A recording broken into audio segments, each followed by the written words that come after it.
Wow! Congrats on reaching that awesome number of followers or subscribers.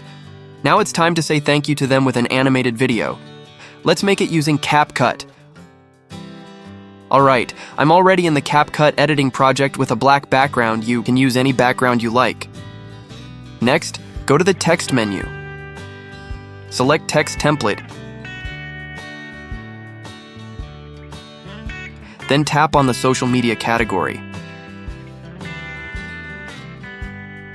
You'll find a bunch of thanks for followers templates.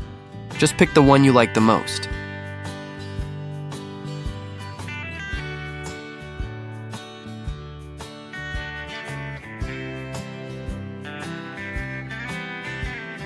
Now let's change the text.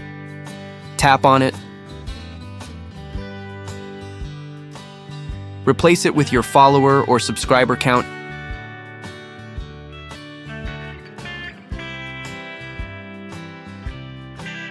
And tweak the words if needed to make it more personal.